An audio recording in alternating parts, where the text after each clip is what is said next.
ازيكم عاملين ايه؟ يا رب تكونوا بخير. النهارده بقى ان شاء الله كده جاي لكم بفيديو جديد. هنعمله ان شاء الله كده مكرونه.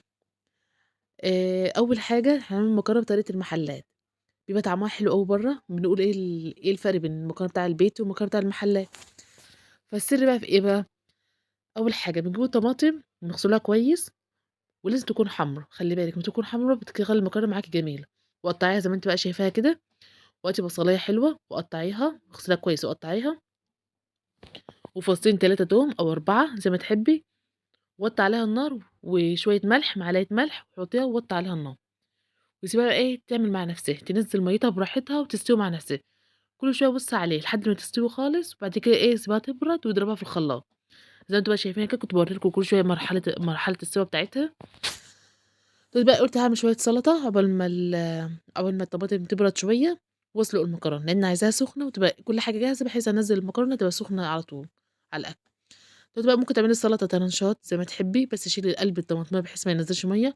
وممكن تعمليها صغيّرة كده زي السلطة العادية يعني. أي حاجة، فأنا جِبت جزر وطماطم وخس وفلفل وخضرة، أي مكونات سلطة اللي تحبيه.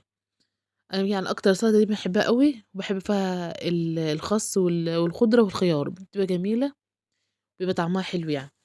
المكرونة دي سرها في إيه؟ إن بتحطي البصل والتوم في الطماطم.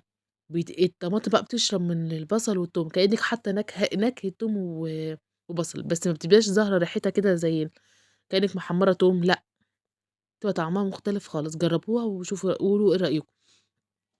في بقى في ناس بتقول ممكن تجيبي التوم بعد ما تضربي الطماطم دي، وتجيبي التوم، فصّين التوم وتشوّحيهم برضه بنقطة زيت وكده، وبعدين تسقطي عليها الطماطم.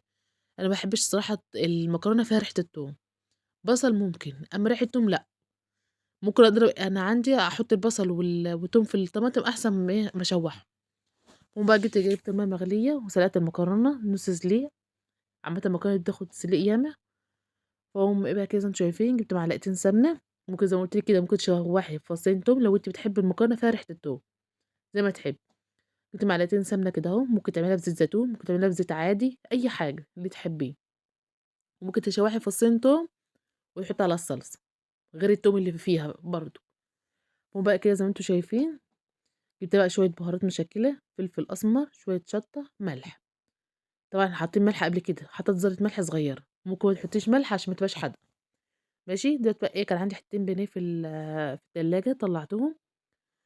فاقوم قُلت أحمّرهم كده جنب المكرونة بدل ما ناكلوها سادة يعني وكده. وكده كنت كل شوية أبُص على المكرونة لقيتها اتسبّكت، نزلت عليها عفوًا الصلصة، نزلت عليها بالمكرونة زي ما أنتم بقى شايفين كده. حطيت لها بُق مَيّة وسِبتها بقى وحطيتها على النار وسِبتها تستوي مع نفسها. عشان تدّي لون أحمر أكتر من كده، سيبي المكرونة شوية على النار، اعمليها نُص سِوَى وسيبيها تاخد تسويتها في الصلصة، تطلع حمرا وجميلة. فالمهم بقى كده كنت باقلّب البانيه، حطيت له حتّة زبدة. حطيت له حتّة زبدة. ودلوقتي بقى السلطة طبعًا هاغرف بقى فاوضّب بالسلطة. حاطة عليها زيت وملح وفلفل أسمر وشوية خل وليمون. ممكن تعملي التتبيلة دي كده لوحدها وتسقطي عليها، بتبقى جميلة أوي. جرّبوها وقولوا إيه رأيكم. ده البانيه بقى، وده المخلل اللي إحنا عاملينه مع بعض، شايفينه عامل إزاي؟ الليفت اللي إحنا عاملينه مع بعض. كل ما تسيبيه كل ما يبقى لونه وردي أكتر. دلوقتي بقى غرفت المكرونة زي ما أنتم بقى شايفين كده. وكان عندي عود بقدونس حطيته عليها كده، يعني تزويق. البانيه بقى كنت باوريه لكم مستوي إزاي من جوّه. مش شرط إنِّك تعمليه بكوم زيت، مش شرط ده خالص، تعمليه بأي طريقة اللي أنتِ تحبيه. دي كنت باوريكم المخلل اللي